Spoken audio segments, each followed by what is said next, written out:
नमस्कार। मेरा पूरा देश सुन रहा है। राष्ट्र की आवाज 140 करोड़ लोगों की एक ही आवाज। आपके साथ मैं हूं सरफराज। मैं सरफराज सैफी आपको बताना चाहता हूं, भारतीय राजनीति में जाति है कि जाति नहीं, क्योंकि यही जाति संसद में नेताओं की कुर्सी पक्का करती है। और यही वजह है कि वक्त वक्त पर जाति पर सियासी लड़ाई छिड़ जाती है। एक बार फिर से जाति को लेकर सत्ता पक्ष और विपक्ष में जंग छिड़ी हुई है। जाति को लेकर हो रही सियासत की ना तो स्पीड कम हो रही है, ना ही रुक रही है। अनुराग ठाकुर ने संसद में जो बयान दिया, उस पर सियासी घमासान छिड़ा हुआ है। अनुराग ठाकुर के इस बयान के बाद से जाति को लेकर सत्ता पक्ष और विपक्ष के खिलाड़ियों ने मोर्चा संभाल लिया है। दोनों ही टीमें जाति वाले मैच को जीतने के लिए कोई कोर कसर नहीं छोड़ रही हैं। विपक्ष से बीजेपी का हिट विकेट बता रहा है, तो सत्ता पक्ष से नो बॉल पर छक्के वाला शॉट बता रहा है। जाति वाले मैच को जीतने के लिए किसने कितनी ताकत लगा दी, यह आज आपको राष्ट्र की आवाज के जरिए बताने, दिखाने, समझाने की कोशिश करूंगा। लोकसभा चुनाव के दौरान विपक्ष ने जाति जनगणना को अपना हथियार बनाया था। विपक्ष और खासकर कांग्रेस ने चुनाव के दौरान हर मंच से जाति जनगणना की बात कही, लेकिन इसके जवाब में प्रधानमंत्री नरेंद्र मोदी संपत्ति छीनने का डर दिखाकर चुनावी रैलियों में राहुल पर पलटवार करते रहे। हालांकि जब नतीजा आया तो बीजेपी को इसका फायदा नहीं हुआ और विपक्ष को जाति जनगणना वाले मुद्दे का फायदा हुआ। अब इसी फायदे को आगे के विधानसभा चुनाव में बुलाने के लिए कांग्रेस इस मुद्दे पर फिर से जोड़ रही है।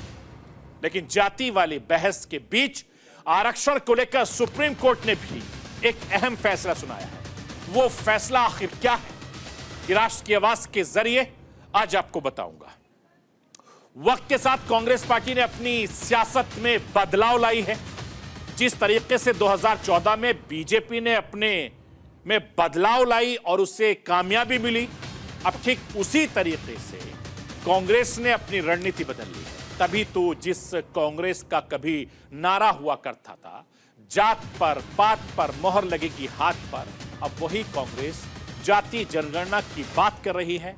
जाति जनगणना की मांग वैसे बहुत पुरानी है, फर्क सिर्फ इतना है कि लालू यादव, मुलायम सिंह यादव, नीतीश कुमार जैसे नेता इस मुद्दे को उठाते थे। अब अखिलेश यादव और राहुल गांधी भी इस मुद्दे को लगातार उठा रहे हैं। आखिर क्या है राहुल गांधी का जाति वाला प्लान, यह आज आपको राष्ट्र की आवाज के जरिए बताने, दिखाने, समझाने की कोशिश करूंगा। मैं अपने हिंदुस्तान के कोने कोने की आवाज को दिल्ली तक पहुंचाता हूं, दिल्ली की आवाज को देश दुनिया के कोने कोने तक पहुंचाता हूं। नेताओं की आवाज को मैं आम लोगों तक पहुंचाता हूं, आम लोगों की आवाज को मैं अपने देश के हुक्मरानों तक पहुंचाता हूं। आपकी आवाज से मिलती है मेरी आवाज और बन जाती है राष्ट्र की आवाज।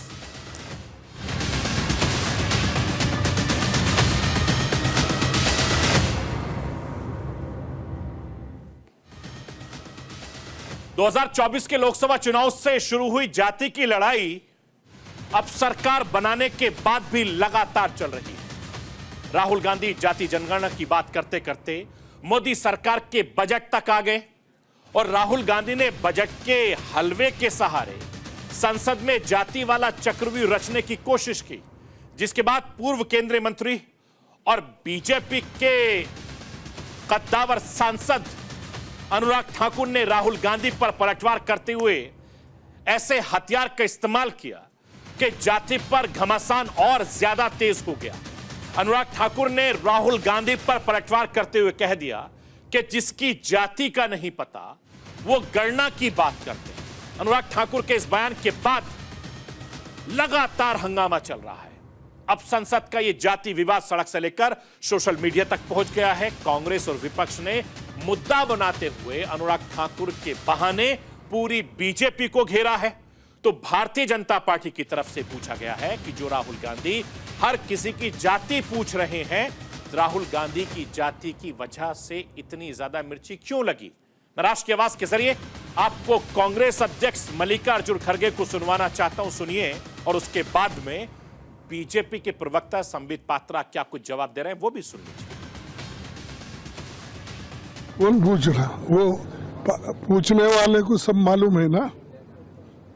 ये होना बोल के किसी को एक हाउस में टॉन्ट मारना, ये करना, ये सख्त पार्लियामेंट में ऐसा नहीं होता। पार्लियामेंट में तो किसी की जाति पूछी नहीं जाती, और वो कौन से जात के हैं वो मालूम है उनको। और ये पर्पसली किसी को इंसल्ट करने के लिए उसने कहा है, ये अच्छा नहीं है।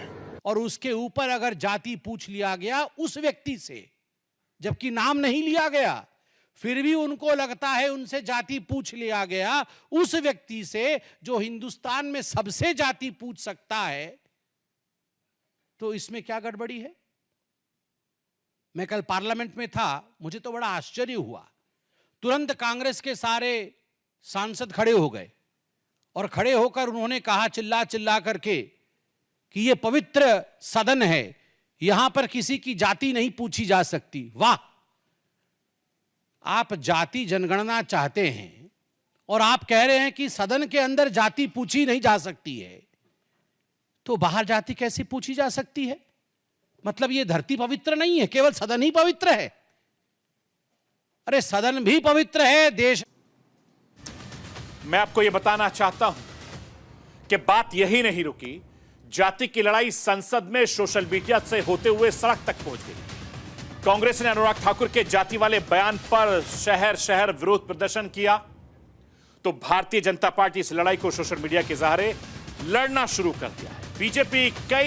बीजेपी के कई नेताओं ने सोशल मीडिया पर राहुल गांधी, अखिलेश यादव को पुराना वीडियो शेयर भी किया है, जिसमें वो जाति पूछने तक सुने जा सकते हैं। इसके बाद बीजेपी ने राहुल गांधी की दादी और देश के पूर्व प्रधानमंत्री इंदिरा गांधी का भी पुराना वीडियो शेयर किया, जिसमें सुना जा सकता है कि इंदिरा गांधी कह रही हैं कि वो जातिवाद में विश्वास नहीं करती हैं। बीजेपी ने यह वीडियो शेयर करते हुए लिखा है, देश को तोड़ने की साजिश करने वाले राहुल गांधी को अपनी दादी को सुनना चाहिए। मैं आपको बीजेपी ने जो वीडियो शेयर किया है वो वीडियो दिखाना चाहता हूं, सुनिए वो क्या कुछ कह रही हैं इंदिरा गांधी। मेरा विश्वास जातिवाद में नहीं है। मैं तो चाहूंगी कि ये शब्द हम हटा दें अपने देश से। हम सब अपने को एक माने। जब हम उपलब्धियों की तरफ देखते हैं, सफलताओं की तरफ देखते हैं, तो कमजोरी की तरफ भी देखना है। किन बातों ने हमको पीछे रखा? कौन से रोड़े हमारे रास्ते में आए कि हम तेजी से आगे नहीं बढ़ सके? तो हम देखते हैं कि जो सबक आजादी की लड़ाई ने हमें सिखाया था कि केवल एकता और अनुशासन से सफलता प्राप्त हो सकती है, आज जाने या अनजाने कुछ ऐसे लोग हैं जो जाति के नाम से समाज को चोट पहुंचाते हैं। बजट का जो हलवा है सर, ये बट रहा है। और इस फोटो में सर मुझे एक ओबीसी अफसर नहीं दिख रहा, एक आदिवासी अफसर नहीं दिख रहा, एक दलित अफसर नहीं दिख रहा मुझे। ये हो क्या रहा है सर? एक ओबीसी अफसर नहीं दिख रहा, एक आदिवासी अफसर नहीं दिख रहा, एक दलित अफसर नहीं दिख रहा मुझे।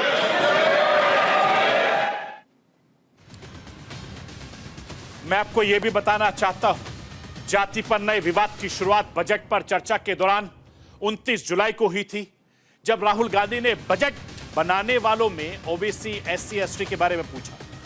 इसी पर पलटवार करने के दौरान अनुराग ठाकुर के बयान दिया, जिसके बाद राहुल गांधी, अखिलेश यादव दोनों भड़क गए। सदन में अनुराग ठाकुर का वो बयान भी राष्ट्र की आवाज के जरिए सुनवाना चाहता हूं, जिसके बाद से जाति पर घमासान शुरू हो गया।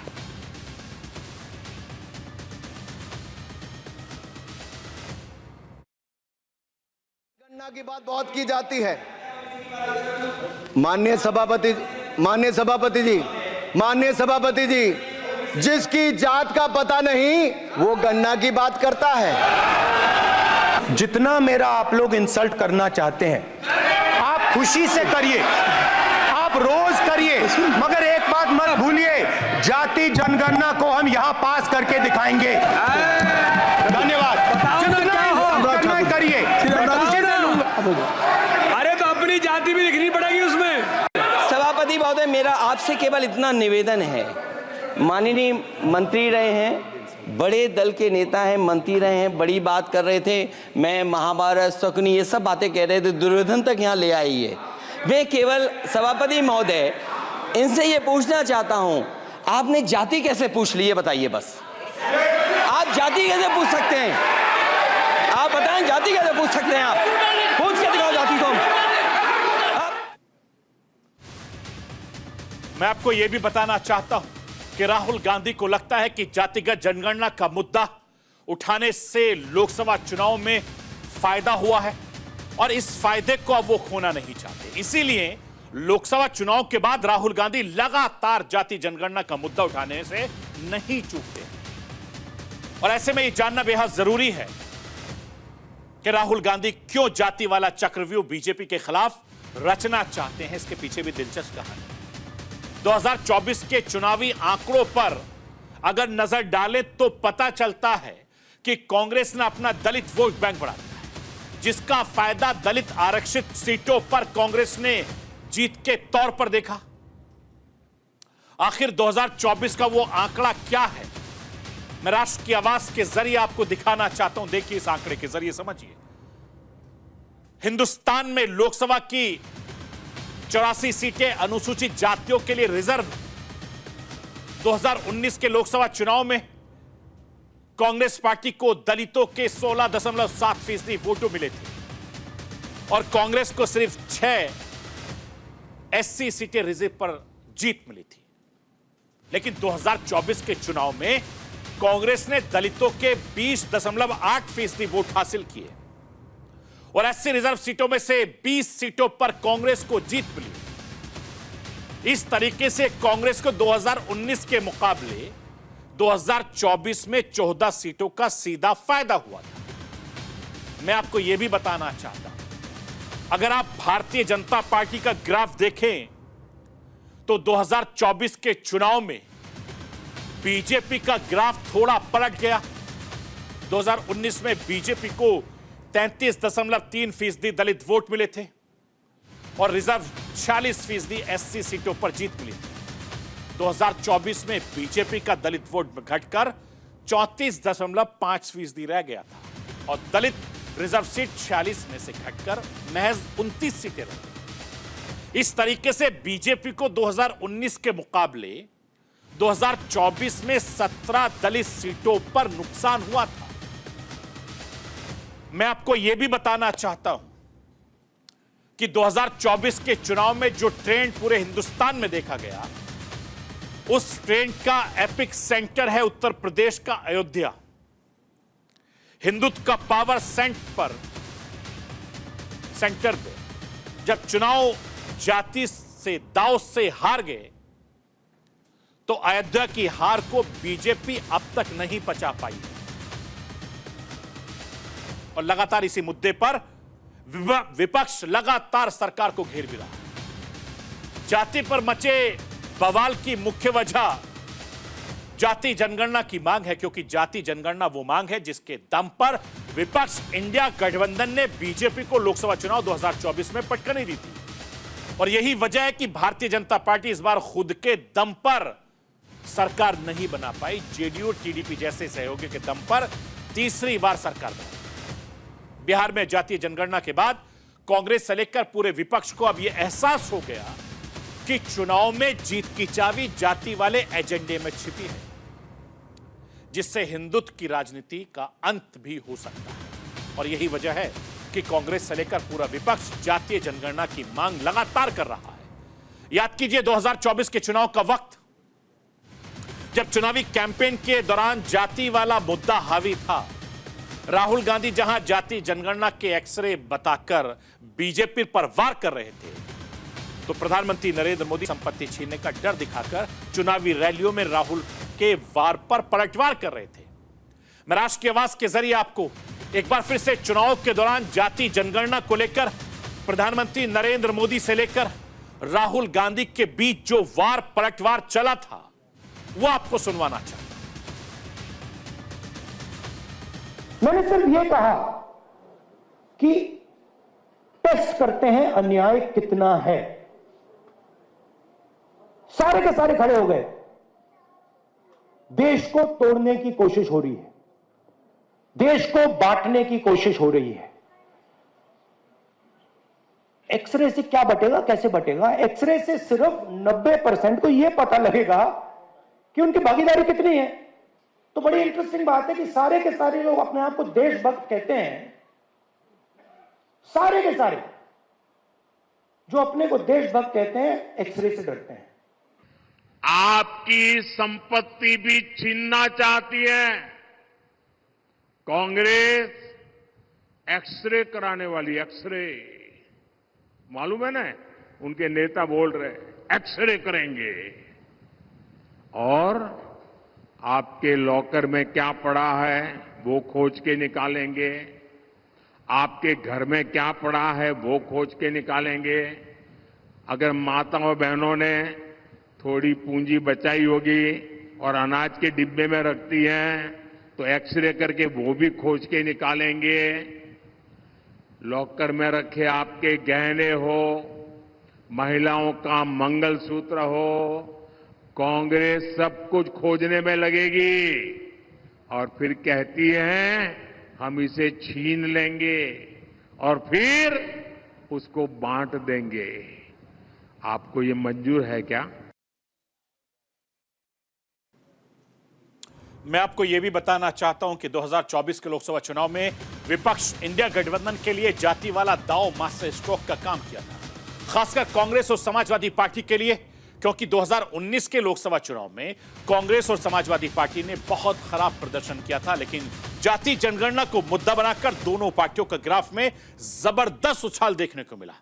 जाति जनगणना के माध्यम से कांग्रेस समाजवादी पार्टी दोनों ने पिछड़े, दलित, अल्पसंख्यक मतदाताओं के बीच यह मैसेज देने की कोशिश की कि जब तक जाति जनगणना नहीं होगी, जब तक उनका विकास नहीं हो सकता। इसका फायदा दोनों ही पार्टियों को लोकसभा चुनाव 2024 में देखने को मिला। उत्तर प्रदेश में नतीजा ऐसा आया कि जिसका किसी ने उम्मीद नहीं की थी। यही वजह है कि दोनों ही पार्टियां के बड़े नेता जाति जनगणना का मुद्दा लगातार उठा रहे हैं, सड़क पर भी और सदन में भी। अखिलेश यादव तो यहां तक कहते हैं कि जिसे जाति को लेकर दिक्कत है उसे मंडल कमीशन का किताब खरीद कर लेना चाहिए। मैं आपको समाजवादी पार्टी के अध्यक्ष सांसद अखिलेश यादव को सुनवाना चाहता हूं। सुनिए कि जाति विवाद को लेकर लगातार अखिलेश यादव मुखर हो रहे हैं। ये जाति का सवाल कोई नया नहीं है। जाति का सवाल बहुत पुराना है। अनुराग ठाकुर जी को कहा गया है कि 99 बार गाली खा करके आओ आप सदन में, तब आप मंत्री बनोगे। और जाति का सवाल जिसको जानना है, बाबा साहब भीमराव अम्बेडकर जी की किताब एनिमिलेशन ऑफ कास्ट जरूर पढ़नी चाहिए।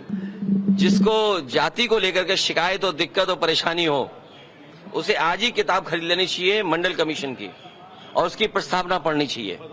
और प्रस्तावना के साथ साथ हमारे संविधान की प्रस्तावना भी पढ़नी चाहिए। तो अगर ये मांग हो रही है कि जाति जनगणना हो तो कोई गलत नहीं है। हमारे बहुत सारे फैसले और बहुत सारी नीतियां तभी अच्छी बनेंगी जब जाति जनगणना हो जाए और समाज को ये पता लगे कौन कितनी आबादी का है, उसको उस हक और सम्मान के साथ उसमें मिल जाए। मैं आपको यह भी बताना चाहता हूं कि हिंदुस्तान में जाति पर बहस चल रही है।